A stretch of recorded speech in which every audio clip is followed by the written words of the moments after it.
Assalamualaikum warahmatullahi wabarakatuh. Perbedaan epirogenesa positif dan negatif.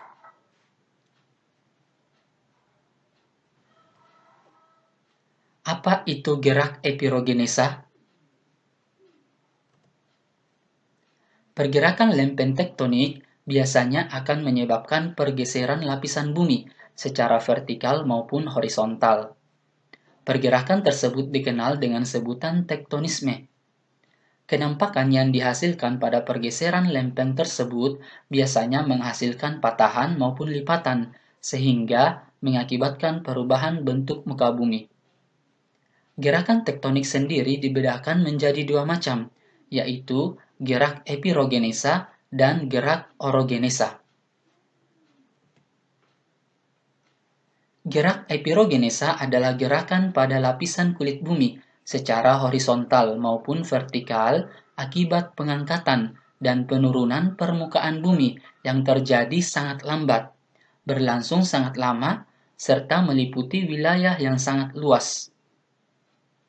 Ada dua macam gerak epirogenetik, yaitu gerak epirogenetik positif dan gerak epirogenetik negatif.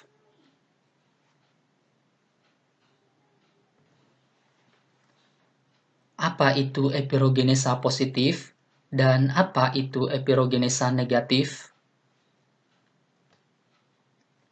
Kalian bisa perhatikan di gambar ini adalah ilustrasi epirogenesa positif. Gerak epirogenetik positif adalah gerak turunnya daratan sehingga seolah-olah permukaan air laut naik. Kalian bisa perhatikan gambarnya. Gambar bagian kiri adalah situasi normal dan gambar bagian kanan adalah situasi setelah terjadi epirogenesa positif, di mana daratan mengalami penurunan sehingga seolah-olah permukaan laut mengalami kenaikan dan menyebabkan bangunan di sekitar daratan tersebut terendam. Kalian bisa perhatikan kembali gambar ini adalah ilustrasi epirogenesa negatif. Gerak epirogenetik negatif adalah gerak naiknya daratan sehingga seolah-olah permukaan air mengalami penurunan. Kalian bisa perhatikan gambarnya, bagian kiri adalah situasi normal dan bagian kanan adalah situasi setelah terjadinya epirogenesa negatif, di mana daratan mengalami pengangkatan sehingga permukaan laut seolah-olah mengalami penurunan. Untuk lebih memahaminya, kalian bisa perhatikan gambar ini. Ini adalah ilustrasi gerak epirogenesa positif. Nomor 1 adalah permukaan air laut pertama atau situasi normalnya, dan nomor 2 adalah permukaan air laut kedua setelah mengalami gerak epirogenesa positif. Contoh epirogenesa positif, yang pertama, terjadi penurunan di beberapa pulau di Indonesia, seperti di Kepulauan Maluku hingga ke Pulau Banda. Setiap tahunnya, pulau-pulau tersebut turun sebanyak 1 cm. Yang kedua, turunnya lembah yang terdapat di Sungai Kongo, Afrika, hingga mencapai 2000 km di bawah permukaan laut.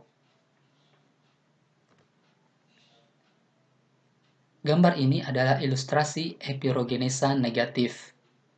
Nomor 1 adalah permukaan air laut pertama atau situasi normalnya.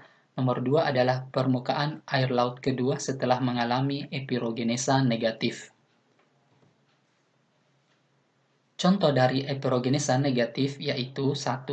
Naiknya daratan tinggi atau plato di Colorado, Amerika Serikat, mengalami pengangkatan sekitar 1000 meter sejak 5 juta tahun yang lalu. Yang kedua, terjadi kenaikan Pulau Simeuleu pada bagian utara saat terjadi gempa bumi di Aceh, Indonesia. Yang ketiga, Pantai Stockholm yang mengalami kenaikan sekitar 1 meter setiap 100 tahun. Oke, cukup sekian pembahasannya. Terima kasih. Assalamualaikum warahmatullahi wabarakatuh.